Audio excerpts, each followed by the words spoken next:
On World News Tonight this Sunday, one of the world's greatest filmmakers has died. Will you stop, Dave? Tonight, we remember Stanley Kubrick's visual legacy. I am Werner von Braun. This motion picture was produced to enable you to experience more personally and vividly the most dramatic events of the Apollo 11 story. The pictures and sounds are real, recorded in real time, where the action really was. So, come with us. We are going to the moon. And I'm sure you've heard the rumors. The moon landing hoax? That's right. That the moon landing was fake. The moon landings all were fake. And I was the person who filmed it. You're serious, and okay. I'm serious. I'm dead serious. Because I only have this certain amount of time with you, and I'll talk about whatever you want. You know, this isn't some type of joke or film within a film thing. Not a joke. Nope. Okay. The conspiracy theorists were right on this occasion. Why? I don't know about Paul McCartney's death, but this they were right about. Okay. Why in God's name would... I don't know what to ask you first. Why the hell, if you're telling the truth, why would you do it? Why are you telling me? I mean, what the... Don't you think it's important for people to know the truth? Yeah, yes, certainly. They had a massive fraud, an unparalleled fraud perpetrated against them. They should know. Okay. I mean, they're already suspicious of the government. They may as well have their suspicions confirmed. Okay. And justified. And this, why now? I mean, we're almost at the 30-year anniversary.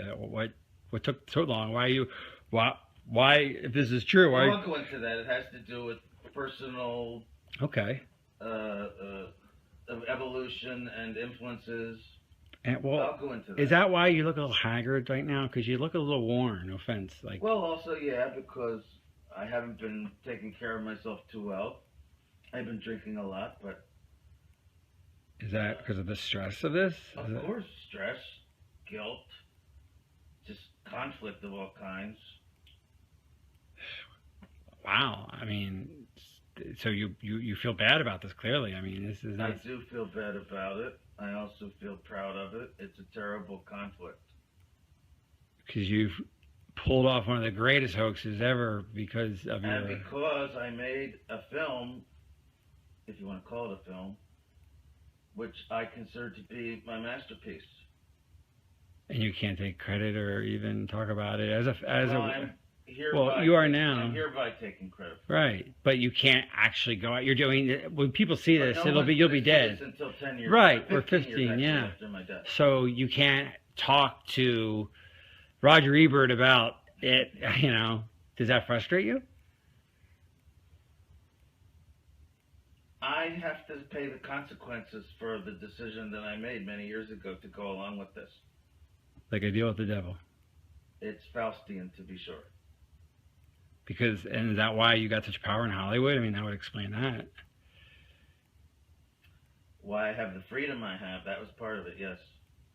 So they said, do this moon thing and we'll give you... When I made Spartacus, I didn't have this kind of freedom. Right. But I have it now. So what came first, the genius or the fraud? fraud? What NASA's doing. Well, what came first, the genius or the fraud? I mean, did the fraud enable the genius, or was the genius released by the fraud? Well, I'd like to think the genius came first. Right. But some frauds are hard to bypass, especially if you have an ego and you're an artist and you're presented with a challenge, the likes of which you've never seen and will probably never see again. You don't even think of the morality of it. You're just completely swept away by the flattery of it and the juices inside you, which make you want to do it as the artist you are innately. You don't think of anything else.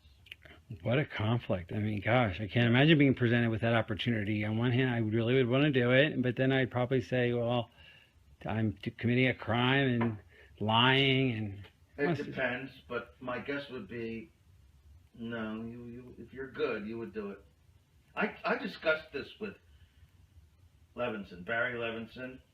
Right. I discussed it with... Oh, he made Wag the Dog, right? Yeah. Yes. Spielberg, of all people, believe it or not, yes. So wait, Wag the Dog... Coppola, Scorsese, even Woody Allen I discussed. There isn't one of them who wouldn't do this. Right. And did that... So Barry Levinson must have been influenced by this whole... He must have known, so that's... Wag the Dog is about this whole idea. I mean, that's why... The character was named Stanley. Right. And he gets killed at the end because he demands credit. Here by Stanley Kubrick to more or less ensure the scientific integrity of the film, to make sure that it's very, very close in reality, but still we want to make certain that it has a base of reality. Before the end of the 60s, we will see a man in the moon, to the moon, an American, and we're very proud that our country continues to produce these young men who go so far and carry with them so much. To put people on the moon and with enough fuel to enable